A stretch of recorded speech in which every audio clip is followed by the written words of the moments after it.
बच्चों, welcome back to our channel. I am Shalini Wadhwa. बच्चों, आज हम इस क्लास में नेशनल इनकम उसके एग्रीगेट्स की क्विक रिवीजन करने वाले हैं। तो चलो स्टार्ट करते हैं। देखो, टॉपिक का नाम क्या है? National income. नेशनल इनकम क्या होती है? Sum total of factor income earn by the normal resident of the country, period of accounting year.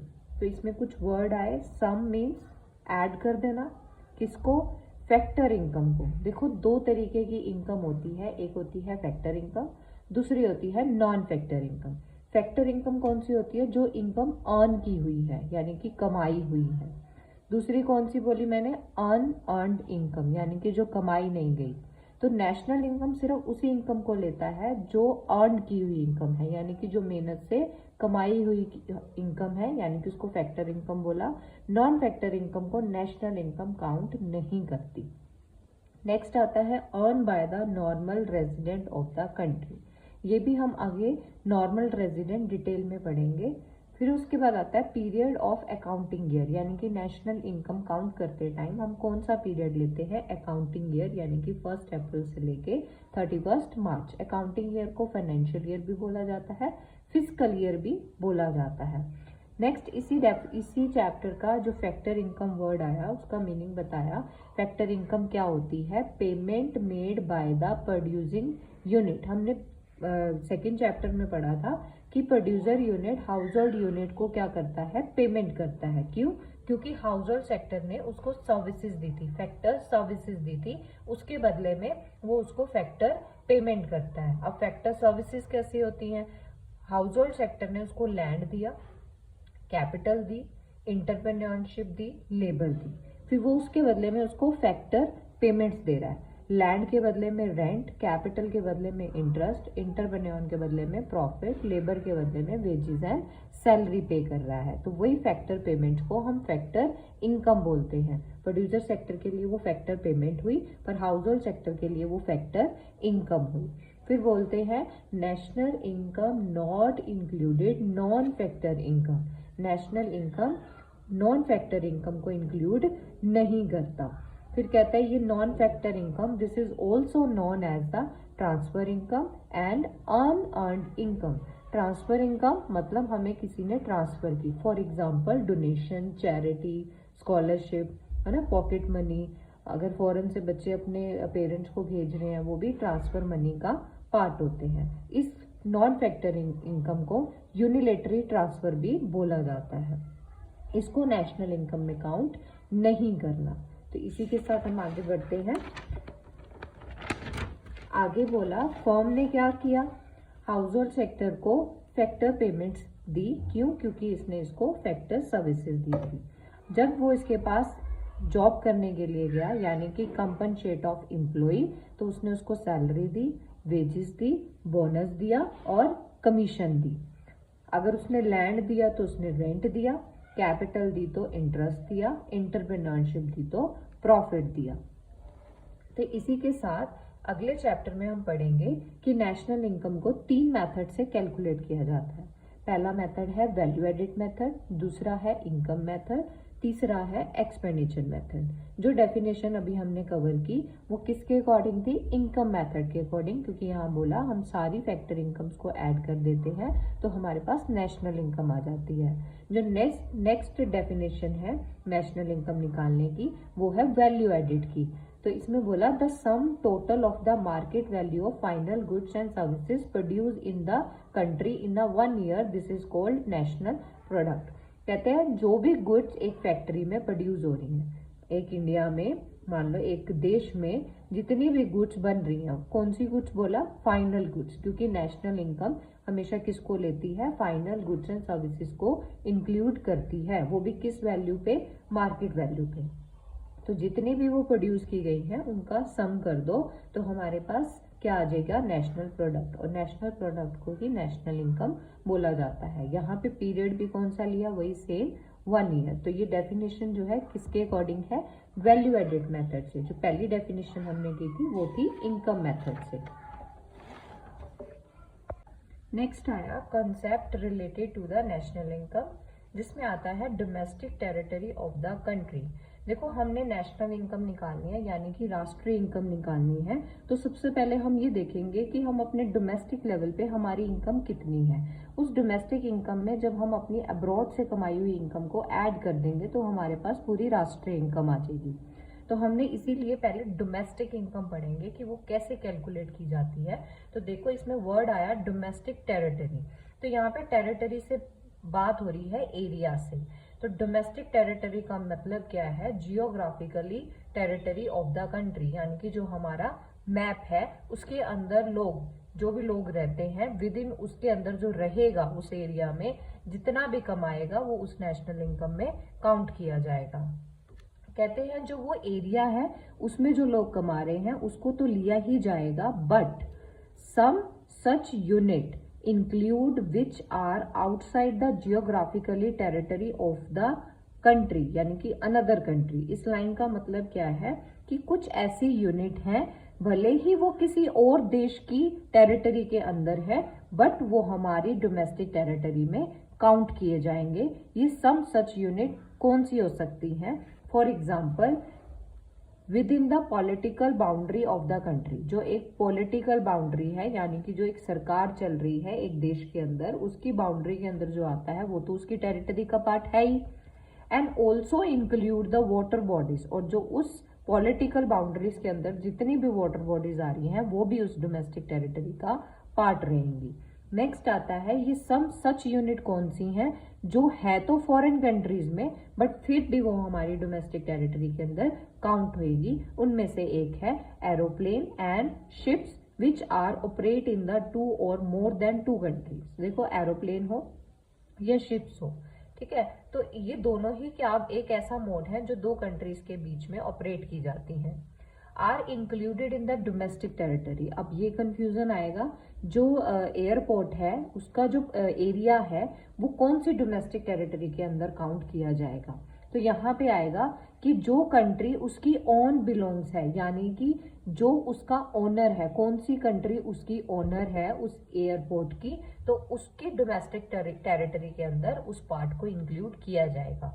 For example अगर किसी की एयरलाइन इंडिया में है, फॉरेन की एयरलाइन इंडिया में है, तो वो जो एयरपोर्ट का पार्ट है वो उनकी डोमेस्टिक टेरिटरी में काउंट होगा। ऐसे ही अगर कोई इंडिया का एयरपोर्ट फॉरेन कंट्री में है, वो उसका ऑन बिलोंग्स कहाँ से है? इंडिया से है, तो जो वो उसकी टेरिटरी का पार्ट है वो इंडिया में काउंट होगा। नेक्स्ट ऐसे ही शिप का रहता है, उसका भी ऑन बिलोंग्स देखा जाता है, तो जो भी कंट्री उसकी ऑनर होगी, ओनर का पार्ट होगी, वो उसी की डोमेस्टिक टेरिटरी के अंदर काउंट की जाएगी। नेक्स्ट आता है वही ship. Ship is also use for the purpose of fishing in the international water. तो इंटरनेशनल वाटर के अंदर crude oil, natural gases ring and the international water are included. इस केस में भी आप क्या देखोगे कि जो ये पोर्ट्स हैं शिप्स के, उसकी भी ऑनर बिलोंग कौन है? तो ऑनर बिलोंग जो भी कंट्री रहेगी वो उसकी डोमेस्टिक टेरिटरी का पार्ट रहेगी। नेक्स्ट कहते हैं embassies, high commission of the country, consultant, military, establishing scientific agencies. तो ये भी जो रिसर्च पर्पस के लिए होती हैं, इसमें भी आपने ऑन बिलोंग्स देखना है कि ये जो एस्टैब्लिशमेंट है कौन करेगी। जैसे इंडिया की एम्बेसीज कनाडा में है, तो वहां की जो है तो कनाडा में बट है किसकी? इंडिया की है, तो वो जो एरिया है वो कौन सी टेरिटरी के अंदर आएगा? इंडिया की टेरिटरी के अंदर आएगा। ऐसे ही फॉर एग्जांपल अमेरिका की एम्बेसी हमारे इंडिया में है, तो वो किसकी डोमेस्टिक टेरिटरी का पार्ट बनेगा? अमेरिका की। तो यहाँ पे हमने इन केसेस में ये देखना है कि उसका ऑन बिलोंग्स कहाँ है, हमने ये नहीं देखना कि एरिया कौन सी कंट्री में है, राइट। तो इसी के साथ आगे बढ़ते हैं, यहाँ तक होती है डोमेस्टिक टेरिटरी। तो डोमेस्टिक टेरिटरी में हमने पढ़ा जिसमें जियोग्राफिकली एरिया तो हमने लेना ही लेना है, साथ ही साथ हमने ये ऑन बिलोंग्स के भी कुछ केसेस है तो फॉरेन कंट्री में बट फिर भी वो हमारी डोमेस्टिक टेरिटरी के अंदर काउंट होंगे। नेक्स्ट आता है normal resident of the country. अब आपने नेशनल इनकम की डेफिनेशन में पढ़ा था, नेशनल इनकम में किसकी इनकम को काउंट किया जाता है? Normal resident. अब इसमें वर्ड आता है रेजिडेंट। रेजिडेंट का मतलब है वहां रहना, राइट। तो 2 वर्ड होते हैं, एक होता है सिटीजनशिप, एक होता है रेजिडेंट। तो सिटीजनशिप और रेजिडेंट इसमें कोई मैटर नहीं करती। जब भी नेशनल इनकम काउंट करनी है, हमने नॉर्मल रेजिडेंट का स्टेटस अगर आता है उस टाइम अगर उसका नॉर्मल रेजिडेंट प्रूफ हो गया जिस भी कंट्री का, उसकी इनकम वहीं पे काउंट की जाएगी। मान लो फॉर एग्जाम्पल कोई इंडियन सिटीजन है, ठीक है, फॉरेन में रह रहा है, वो रहने की भी एक कंडीशन है, टाइम पीरियड है, उसके बेसिस पे चेक करेगा। तो रेजिडेंट स्टेटस सिटीजनशिप के ऊपर डिपेंड नहीं रहता। तो नॉर्मल रेजिडेंट की डेफिनेशन क्या है? A person or an economic unit is existing in that particular country at least 1 year or more than। कहने का मतलब है एक पर्सन और एक इकोनॉमिक यूनिट यानी कि कोई इंस्टीट्यूट एक पर्टिकुलर कंट्री में रह रहा है एट लीस्ट 1 ईयर या उससे ज्यादा टाइम पीरियड हो चुका है। अब इसमें पर्सन में included both individual and institution, दोनों को इंक्लूड किया गया अगर वो इस कंडीशन के अंदर आएगा। अब रहने के साथ साथ हमने एक और कंडीशन पूरी करनी है कि ये जो पर्सन रह रहा है 1 साल या 1 साल से ज्यादा, उसका जो इंटरेस्ट है who has economic interest are in that country. जब वो वहां पे रह रहा है तो उसका इंटरेस्ट कैसा होना चाहिए? इकोनॉमिक इंटरेस्ट होना चाहिए, तभी वो वहां का नॉर्मल रेजिडेंट माना जाएगा। अब बोलते हैं इकोनॉमिक इंटरेस्ट मतलब कमाई का पर्पस, प्रोडक्शन भी हो सकती है ना, कोई एमएनसीज भी हो सकती हैं, तो वो इकोनॉमिक इंटरेस्ट होना जरूरी है। फिर कहते हैं जैसे for example an Indian citizen who has been resigning in America for a last 2 years, 2 साल से वो अमेरिका में रह रहा है, तो वो कहाँ से, इसमें 1 साल से ज्यादा कंडीशन होगी, तो यहाँ पे आएगा वो नॉर्मल रेजिडेंट कहाँ का माना जाएगा? अमेरिका का। In sum same example if he resigned America for the 8 month, अब उसने पूरा 1 ईयर कंप्लीट नहीं किया, यहाँ क्या कंडीशन है? 8 मंथ के लिए वो रहा है, इसीलिए वो नॉर्मल रेजिडेंट कहाँ का माना जाएगा? इंडिया का, राइट। इसी के साथ आगे बढ़ते हैं। नॉट इंक्लूडेड, यानी कि अब कुछ एग्जम्पशंस लग जाएंगी कि किस किस के ऊपर वो कंडीशन नहीं लगानी है। Not included in the normal resident, किसको नॉर्मल रेजिडेंट नहीं मानना?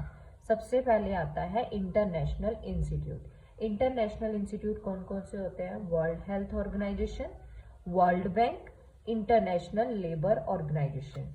फिर कहते हैं these are resident of the international territory, ये किसी भी कंट्री का डोमेस्टिक पार्ट नहीं माना जाएगा। ये सारे जो इंटरनेशनल इंस्टीट्यूट हैं ये किस टेरिटरी के पार्ट में आते हैं? इंटरनेशनल टेरिटरी के पार्ट में आते हैं। These branches are not considered as a normal resident of the country, चाहे उनकी ब्रांच एक पर्टिकुलर कंट्री में क्यों ना हो, फिर भी वो वहां की रेजिडेंट नहीं मानी जाएंगी। फॉर एग्जाम्पल वर्ल्ड बैंक की ब्रांच इंडिया में हो तो हम क्या कहेंगे? वो यहाँ की टेरिटरी का पार्ट नहीं मानी जाएगी। क्यों? क्योंकि वो इंटरनेशनल टेरिटरी का पार्ट है, तो यानी कि ये किसी भी कंट्री में अगर इनकी ब्रांचेस होती हैं तो वो वहां की रेजिडेंट नहीं मानी जाएंगी। Next, but if Indian working in this international institute, but अगर कोई इंडियन इंडिया की ब्रांच में ही, ठीक है, वर्क कर रहा है, तो उस पर्सन की यानी कि इंडियन का उसका जो रेजिडेंट स्टेटस रहेगा वो इंडिया का रहेगा, वो नॉर्मल रेजिडेंट इंडिया का माना जाएगा। तो यानी कि इन इंस्टीट्यूट का रेजिडेंट स्टेटस नहीं चेक करना हमने, जो वहां काम कर रहा है उस पर डिपेंड करता है, ठीक है। तो इंडियन था, इंडिया में ही उसकी ब्रांच थी, तो इसीलिए वो इंडियन की क्या स्टेटस रहेगा? Normal resident of the country. Next आया था सेकेंड कंडीशन के ऊपर बेस्ड है, मैंने 1 ईयर की कंडीशन बोली, दूसरी कंडीशन थी इकोनॉमिक इंटरेस्ट होना जरूरी है। तो फॉरेन में अगर हम टूरिस्ट पर्पस के लिए जाएं, employ of the foreign ship, जैसे नेवी होती है, शिप पे कोई एम्प्लॉयमेंट होती है, एक जगह से दूसरे देश में जाते रहते हैं। कमर्शियल ट्रेवलर है, सीजनल लेबर फॉर्म है, 1 कंट्री टू अनदर कंट्री काम के पर्पस के लिए जाते रहते हैं। तो ऐसे पर्सन्स के हम रेजिडेंट स्टेटस फाइंड आउट करना मुश्किल है। तो यहाँ पे इकोनॉमिक इंटरेस्ट नहीं था, टूरिस्ट पर्पस हो, मेडिकल ट्रीटमेंट के लिए हो, तो इनका नॉर्मल रेजिडेंट इकोनॉमिकल पर्पस नहीं है, तो वो वहां पे वो कंडीशन नहीं लगेगी। नेक्स्ट आता है कोई official, investor, military man, they are the normal resident of that country which belongs and not for that country they are employed, यानी कि ये कहाँ से बिलोंग करते हैं इन केसेस में, जो एक जगह से दूसरी कंट्री में आते जाते रहते हैं, ठीक है, काम करने के लिए। और जो मिलिट्री मैन है, ठीक है, उनका जो स्टेटस है वो कैसे मेजर किया जाएगा, जो उनसी कंट्री से वो बिलोंग्ड है, यानी कि वो कहाँ की कंट्री से बिलोंग्ड है, उनकी जॉब कहाँ से स्टार्ट हुई, ठीक है, उस पर डिपेंड करता है। यानी कि अगर वो इंडियन पर्सन है और एक देश से दूसरे देश जाता रहता है, तो बिलोंग कहाँ से कर रहा है, इंडिया से, तो वो कहाँ का रेजिडेंट माना जाएगा, इंडिया का। तो ये नॉर्मल रेजिडेंट की एग्जम्पशन होगी, जो कि बहुत ज्यादा इंपॉर्टेंट है board exam point of view से। नेक्स्ट आता है some example of normal resident and the not normal resident, यानी कि जो रेजिडेंट नहीं माना जाएगा, जिसको हम नॉन नॉर्मल रेजिडेंट बोलेंगे। फिर आता है foreigner living in India more than 1 year, कोई फॉरनर 1 साल से ज्यादा हमारे देश में रह रहा है, तो वो कहाँ का रेजिडेंट माना जाएगा, इंडिया का। All the Indian citizen living in India, जो लोग इंडिया में ही रहते हैं, ठीक है, तो यहीं के रेजिडेंट माने जाएंगे। Indian working in a foreign high commission and invest in a India, तो इस केस में क्या हुआ, हाई कमीशन का हम स्टेटस नहीं देख रहे, हम इंडियन की बात कर रहे हैं। इंडियन की जो वर्किंग है तो वो कहाँ का रेजिडेंट मानेगा, वो है भी कहाँ पे, इंडिया में उसकी ब्रांच है, तो वो यहाँ का रेजिडेंट माना जाएगा। Indian investor to the Germany, है कौन, इंडियन में है, कौन सी इंडस्ट्री में काम कर रहा है, जर्मनी में है, तो इंडिया में है ना, तो वो यहीं का रेजिडेंट माना जाएगा। फिर आता है नॉट नॉर्मल रेजिडेंट, यानी कि नॉन नॉर्मल रेजिडेंट नहीं है। अब foreigner living in India for the last 7 month हुए, यानी कि वो 1 ईयर की कंडीशन में नहीं आया, तो वो नॉन रेजिडेंट माना जाएगा। Indian citizen live abroad for the more than 1 year, तो यहाँ का रेजिडेंट तो नहीं माना जाएगा, वो फॉरेन का रेजिडेंट माना जाएगा, क्योंकि इंडियन को बाहर रहते हुए 1 साल से ज्यादा हो चुका है। Foreigner working in India industry and the high commission in the foreign country, foreigner था, ब्रांच भी फॉरेन में ही है, तो वो यहाँ का रेजिडेंट नहीं माना जाएगा, वहीं का माना जाएगा। Foreigner working in a international monetary fund office located in India, foreigner था, ठीक है, तो वो कौन से इंटरनेशनल टेरिटरी में काम कर रहा है ना, ये इंटरनेशनल है, तो वो भी नॉन रेजिडेंट के पार्ट में है, भले ही वो इंडिया में लोकेटेड क्यों ना हो। यहाँ इंडियन नहीं था, इस बात का ध्यान रखना है, अगर इंडियन होता, इंडिया में ही रह रहा है, तो वो यहाँ का पार्ट माना जाता, बट ये फॉरनर था, किसमें काम कर रहा था, इंटरनेशनल मॉनेटरी फंड में, जो कि इंटरनेशनल ऑर्गेनाइजेशन है, क्योंकि वो यहाँ का पार्ट मानी ही नहीं जाती, वो इंटरनेशनल टेरिटरी का पार्ट मानी जाती है, इसीलिए वो नॉन रेजिडेंट है। इसमें सबसे ज्यादा कंफ्यूजन होती है, तो ध्यान से करना है हमें। नेक्स्ट आते हैं concept, gross concept and the net concept. Gross concept क्या कहता है, it's include the depreciation. Net concept क्या कहता है, इट एक्सक्लूड द डेप्रिसिएशन, कि मैं अपने अंदर डेप्रिसिएशन को लेके नहीं चलता। ग्रॉस कंसेप्ट कहता है कि मैं डेप्रिसिएशन को लेके चलता हूँ। तो देखो बच्चों, जब इसको सॉल्व करोगे तो कैसे करना है, तो नेट से अगर हमने ग्रॉस पे जाना है, नेट से हमने ग्रॉस पे जाना, तो ग्रॉस तो डेप्रिसिएशन को इंक्लूड करके चलता है, तो हम ऐड कर देंगे। हमने ग्रॉस से नेट पे जाना है, तो डेप्रिसिएशन को एक्सक्लूड कर देंगे, राइट। उसके बाद आता है डोमेस्टिक एंड नेशनल कॉन्सेप्ट। तो डोमेस्टिक और नेशनल के बीच में कौन सा आता है, net factor income from abroad. तो हमने देखो डोमेस्टिक इनकम निकालनी है, यानी कि अपने एरिया की इनकम निकालनी है, तो उसमें अब्रॉड की इनकम का तो कोई मतलब ही नहीं है, तो डोमेस्टिक इनकम अब्रॉड की इनकम को नहीं इंक्लूड करती। अगर हमने पूरी नेशन की इनकम निकालनी है, यानी कि हमें अब्रॉड की इनकम चाहिए, तो हम उसमें उसको ऐड कर देंगे। तो डोमेस्टिक इनकम से अगर हमने नेशनल पे जाना है, तो नेट फैक्टर इनकम को हम ऐड कर देंगे।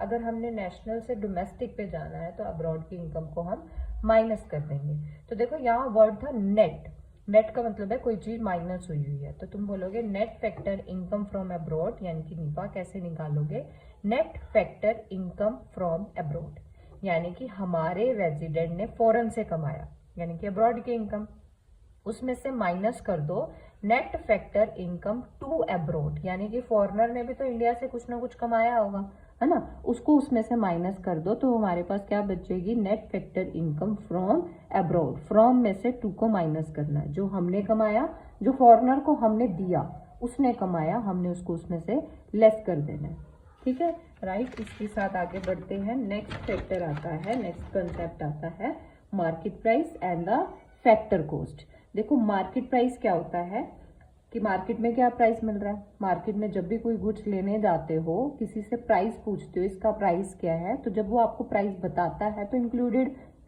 जीएसटी बताता है ना, इनडायरेक्ट टैक्सेस को मिला के बताता है ना, उसको अलग तो नहीं बताता। तो इसलिए बोलते हैं जो मार्केट प्राइस होता है वो नेट इनडायरेक्ट टैक्सेस को प्लस करके चलता है, उसमें ऑलरेडी ऐड होता है। जो फैक्टर कॉस्ट होता है वो नेट इनडायरेक्ट टैक्सेस को माइनस करके चलता है। अब यहाँ पे भी वर्ड आया नेट, तो यहाँ पे बोला नेट इनडायरेक्ट टैक्सेस कैसे आएंगे, इनडायरेक्ट टैक्सेस में से सब्सिडरीज को क्या कर दो, माइनस कर दो। टैक्स क्या होते हैं, गवर्नमेंट ले रही है ना, सब्सिडरी क्या होती है, दे रही है। टैक्सेस की वजह से प्राइस बढ़ जाता है और सब्सिडरी की वजह से प्राइस गुड्स का कम होता है, ठीक है। तो इसीलिए सब्सिडरी को उसमें से माइनस कर दिया। अब हमने जितने भी कॉन्सेप्ट पढ़े हम अब उनका एग्रीगेट कर देंगे, यानी कि उनको जोड़ देंगे। देखो अब जब हम इसको रीड करेंगे शॉर्ट फॉर्म्स को, तो पहला वर्ड क्या रखेंगे हम, ग्रॉस एंड नेट का। दूसरा वर्ड क्या रखेंगे हम, डोमेस्टिक एंड नेशनल का। पी फॉर प्रोडक्ट या मार्केट प्राइस होगा या तो फैक्टर प्राइस होगा। अब सबको इकट्ठा जोड़ दिया, तो यहाँ वर्ड था जी और ये वर्ड क्या था, एन। जी और पहला वर्ड मैंने आपको बोला ग्रॉस और नेट से लेना है। जब मैंने बोला ग्रॉस तो यानी कि हमने डेप्रिसिएशन को इंक्लूड कर रखा है। जब हम इसके प्रैक्टिकल क्वेश्चन करेंगे हम इन दोनों में से एक चीज गिवन होगी। जैसे ये गिवन है हमारे पास, NDP at a market price given है और हमने GDP at a market price find out करना है। तो हम लोग क्या करेंगे, हमने नेट से ग्रॉस पे जाना है। तो ग्रॉस क्या कहता है, मैं डेप्रिसिएशन को ऐड करके चलता हूँ। डी से डी कैंसल, पी से पी कैंसल, मार्केट प्राइस से मार्केट प्राइस कैंसल। तो बस इसमें डेप्रिसिएशन को ऐड कर दोगे तो आपके पास क्या आ जाएगा, GDP at a market price. Good. अगर हमने इसको इसमें कन्वर्ट करना होता तो पहला ही वर्ड में चेंज था, ग्रॉस को हमने नेट पे लेके जाना था, तो हम डेप्रिसिएशन को क्या कर देंगे, माइनस। ठीक है, इसी के साथ आगे बढ़ते हैं। आगे हमने बोला GNP eight a market price. इधर क्या है, net national product at a market price. पहला वर्ड ग्रॉस, दूसरा वर्ड नेशनल, डोमेस्टिक और national, P for P cancel होता है। तीसरा वर्ड रहता है मार्केट प्राइस या कॉस्ट प्राइस। अब इसमें देखो ग्रॉस से अगर हमने नेट पे जाना है तो ये डेप्रिसिएशन को एक्सक्लूड करके चलता है, तो हमने डेप्रिसिएशन को माइनस कर देना है। अगर हमने नेट से ग्रॉस पे जाना होता तो डेप्रिसिएशन को हम ऐड कर देते। एन से एन कैंसिल, पी से पी कैंसिल, मार्केट प्राइस से मार्केट प्राइस कैंसिल, कन्वर्ट हो गया। नेक्स्ट आता है NNP eight a market price, GDP at a factor cost. अब थोड़ा ध्यान से समझना, पहला वर्ड था नेट, ये था ग्रॉस। नेट से ग्रॉस पे जाना है तो डेप्रिसिएशन ऐड, ग्रॉस से नेट पे जाना है तो डेप्रिसिएशन माइनस। दूसरा वर्ड क्या रहता है, नेशनल एंड डोमेस्टिक। नेशनल से डोमेस्टिक इनकम पे जाना है तो अब्रॉड की इनकम को क्या कर देना है, माइनस। अगर डोमेस्टिक से नेशनल पे जाना है तो अब्रॉड की इनकम को क्या कर देना है हमने, ऐड। इसी के साथ पी से पी कैंसिल। फैक्टर कॉस्ट पे अगर हमने मार्केट प्राइस पे जाना है तो मार्केट प्राइस कहता है मैं टैक्स को इंक्लूड करके चलता हूँ, तो फैक्टर कॉस्ट से जब मार्केट प्राइस पे जाना है नेट इनडायरेक्ट टैक्सेस को ऐड कर देना है। मार्केट प्राइस से जब हमने फैक्टर कॉस्ट पे जाना है तो हम इसको लेस कर देंगे। तो देखो कॉन्सेप्ट वाइज चीज को करोगे तो जल्दी इजी होगा, तो नहीं तो बहुत सारे फॉर्मूले हो जाएंगे, लर्न करने थोड़े मुश्किल हो जाएंगे। इस कॉन्सेप्ट से करोगे तो थोड़ा आपके लिए इजी हो जाएगा, राइट। इसी के साथ हम नेक्स्ट बढ़ते हैं।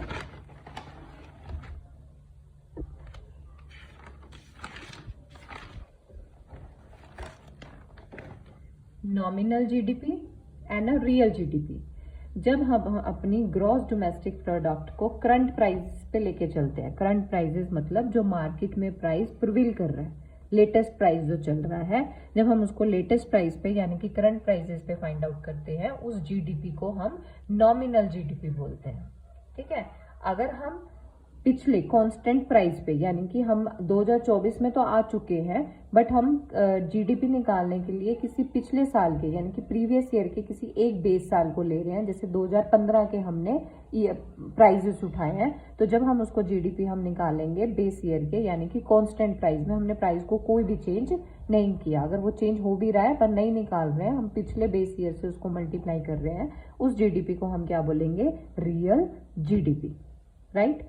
तो जो नॉमिनल जीडीपी होती है उसका फॉर्मूला क्या रहेगा, क्वांटिटी जितनी भी प्रोडक्शन हुई उसको मल्टीप्लाई कर देना है हमने प्राइस के साथ, यानी कि करंट प्राइस के साथ। रियल जीडीपी में क्या रहेगा, हमने क्वांटिटी को मल्टीप्लाई तो किया प्राइस के साथ, बट कौन से प्राइस के साथ, बेस प्राइस के साथ, राइट। उसके बाद आता है as estimated at the current year prices, as estimated as the base year prices. It is not a good measurement of welfare of the people. ये वेलफेयर के लिए, सोशल वेलफेयर के लिए मेजर करने के लिए ठीक नहीं है, पर जो रियल जीडीपी है it is a good measure for the welfare of people. इनका जो डिफरेंस है बहुत ही इंपॉर्टेंट है। देखो इसका जो डिफरेंस आता है दो नाम से आता है। एक आ सकता है आपके पास GDP at a current prices क्या है, GDP at a constant price क्या है, ऐसे दिया होता है और डिफरेंस बोला होता है। तो एक यानी कि आपसे नॉमिनल जीडीपी पूछी जा रही है, दूसरी आपसे रियल जीडीपी पूछी जा रही है। और दूसरा क्वेश्चन आपके पास आता है कि कौन सी जीडीपी मेजर करना वेलफेयर के लिए अच्छा है, तो वो रियल जीडीपी उसका आंसर रहेगा। नेक्स्ट आता है conversion of nominal GDP into the real GDP. हमने नॉमिनल जीडीपी को किस में कन्वर्ट करना है, रियल जीडीपी के लिए। तो फॉर्मूला क्या रहेगा, GDP at a current price divided by price index. Price index क्या होता है, जब हम करंट ईयर के प्राइस को लेके प्रीवियस ईयर के प्राइस की उसकी इंडेक्सिंग कर देते हैं कि कितने से प्राइस की वैल्यू में चेंज आया, उसको प्राइस इंडेक्सिंग बोलते हैं। क्वेश्चन में अगर दे रखी है तो ठीक है, नहीं तो आप इसको 100 लेके चलते हैं, इंटू 100। इसका क्वेश्चन आपको 3 मार्क्स में कवर होता है कन्वर्जन का। नेक्स्ट आता है जीडीपी डिफ्लेटर। तो अगर आपके पास क्वेश्चन है what do you mean by the GDP deflator, तो आप क्या लिखोगे, this is the ratio between the current prices and the constant prices, यानी कि this is the ratio between the nominal GDP and real GDP, उसको GDP deflator कहा जाता है। अब इसका निकालने का फॉर्मूला क्या है, GDP at a current price, GDP at a constant price into 100। ठीक है, ये हो गया। उसके बाद इस चैप्टर का लास्ट टॉपिक आता है लिमिटेशंस ऑफ जीडीपी। अब कहते हैं जीडीपी हम काउंट करते हैं एस्टिमेटेड बेसिस पे, तो इसकी कुछ लिमिटेशंस हैं। पहली लिमिटेशन क्या है, डिस्ट्रीब्यूशन ऑफ इनकम। देखो जिस देश की जीडीपी बढ़ रही हो दैट मीन्स नॉट कि उसकी सोशल वेलफेयर भी बढ़ रही है। ठीक है बच्चों, देखो इनकम का बढ़ना जरूरी नहीं है सोशल वेलफेयर को भी बढ़ाता हो। तो कहते हैं कि जैसे इंडिया में है जो डिस्ट्रीब्यूशन ऑफ इनकम है वो रिच के लिए ज्यादा है, पुअर के लिए कम है। रिच बिकम मोर रिच और जो पुअर है वो ज्यादा पुअर होता जा रहा है। तो ये कह रहे हैं कि जीडीपी से हमें ये तो पता चलता है कि वो ग्रोथ कर रहा है, वो देश ग्रोथ की तरफ जा रहा है, बट वो ये रिफ्लेक्ट नहीं करता कि उसकी सोशल वेलफेयर बढ़ रही है। तो ये इसकी लिमिटेशन बन गई। नेक्स्ट आता है GDP may not be the welfare oriented. GDP जरूरी नहीं है वेलफेयर को बनाए। क्यों? क्योंकि जैसे इन्होंने एक एग्जांपल लिया, in the production of defence goods, हम ऐसी चीजें बनाते हैं जो डिफेंस गुड्स हैं, जैसे बॉम्ब हो गए, है ना, तो वो गुड्स ऐसी हैं जो वेलफेयर के लिए अच्छी नहीं है, बट उसकी सेल होगी, इनकम होगी तो उसकी जीडीपी बढ़ जाएगी। तो इसीलिए जरूरी नहीं है वो वेलफेयर ओरिएंटेड नहीं होती है। नेक्स्ट आता है नॉन मॉनेटरी एक्सचेंज। ये आपके पास 2 नंबर में अलग से कवर होता है कि कैसे नॉन मॉनेटरी एक्सचेंज लिमिटेशन है जीडीपी की। तो तुम बोलोगे इन इंडिया अभी भी कुछ रूरल इकोनॉमिक में बार्टर सिस्टम को स्टिल प्रिवील कर रहा है। ठीक है, कुछ अभी रूरल एरिया में बार्टर सिस्टम अभी भी प्रिवील कर रहा है। बार्टर सिस्टम क्या है, जिसमें गुड्स के बदले में गुड्स का एक्सचेंज किया जाता है। Such transaction remain unrecorded, this causes of under estimation of GDP. तो जीडीपी तो सिर्फ कौन सी वैल्यू को लेती है, जो मॉनेटरी वैल्यू होती है, यानी कि जो मनी की वैल्यू होती है उनको लेती है। और बार्टर सिस्टम में तो मनी की वैल्यू है ही नहीं, इसीलिए वो उसमें काउंट नहीं हो पाता। इसीलिए जो जीडीपी का एस्टिमेशन है वो अंडर एस्टिमेशन यानी कि कम से काउंट हो जाती है। नेक्स्ट आता है एक्सटर्निटीज। ये भी बहुत इंपॉर्टेंट है। एक्सटर्निटी का मतलब होता है, अब एक देश में 2 तरीके के लोग रहते हैं, गुड एंड बैड इम्पैक्ट। उनकी जो हैबिट्स हैं देश पे गुड इम्पैक्ट भी डालती हैं और बैड इम्पैक्ट भी डालती है, जैसे स्मोकिंग। ठीक है, स्मोकिंग क्या है, एक बैड इम्पैक्ट डालती है, और अगर जो स्मोकिंग नहीं करता वो एक गुड इन्वायरमेंट को क्रिएट करती है। तो इसी तरह तो ऐसी अगर जो बैड इम्पैक्ट वाली है उसको ना ही कोई पेनल्टी दी जा रही है, और जो गुड इम्पैक्ट दे रहा है ना ही उसको कोई पेमेंट दी जा रही है। तो यहाँ पे कैश का फ्लो तो हुआ ही नहीं, है ना इनफ्लो हुआ ना आउटफ्लो हुआ। और जीडीपी तो कैश फ्लो को लेती है ना, इनकम को लेती है या एक्सपेंडिचर को लेती है, इसीलिए एक्सटर्नलिटीज को भी काउंट नहीं किया गया। ऐसे ही फॉर एग्जांपल मिस्टर वाई को एक ब्यूटीफुल गार्डन मेंटेन करने की हैबिट है, राइट, ये गुड इम्पैक्ट हुआ, है ना। तो क्यों? क्योंकि वो अच्छे इन्वायरमेंट के लिए बेटर है। तो इसी तरह तो एक्सटर्नलिटी पॉजिटिव भी हो सकती है, नेगेटिव भी होती है, और ये काउंट नहीं होती है जीडीपी में, इसीलिए उसकी लिमिटेशन थी। तो इसी के साथ इस चैप्टर की रिवीजन खत्म होती है। अब हम इसके क्वेश्चन करके देखते हैं। जो इसके प्रैक्टिकल क्वेश्चन है वो मैं आपको एक अलग वीडियो बना के आपको बताऊंगी, जो आज कंसेप्ट किए हैं कि इसको कैसे सॉल्व करना है। तो देखो इसके जो इम्पोर्टेंट क्वेश्चन है,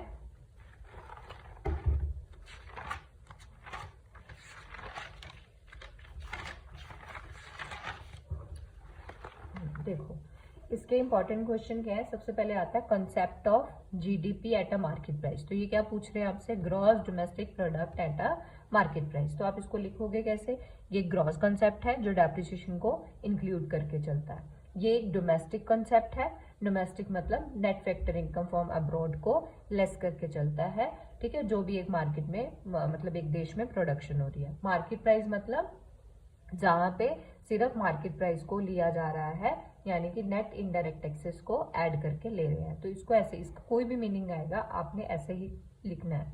what do you mean by the net domestic product at a market? या तो नेट वर्ड था, तो यानी कि डेप्रिसिएशन को एक्सक्लूड करके चलता है। When the GDP of economic equal to it's the GDP at a, इसमें वर्ड क्या था? जीडीपी, और इसमें वर्ड क्या था? जीएनपी। कहते हैं ऐसा कब होता है? जब जीडीपी और जीएनपी बराबर होती है, जब हमारी जो net factor income from abroad और टू अब्रॉड है वो बराबर है ना। तो ये दोनों भी क्या आएंगी? बराबर आएंगी। Difference between the domestic income and the national income. How is the national income at the market price different from the national income at a factor cost? इसमें आपने इसको नेट इनडायरेक्ट टैक्सेस को एक्सप्लेन करना है।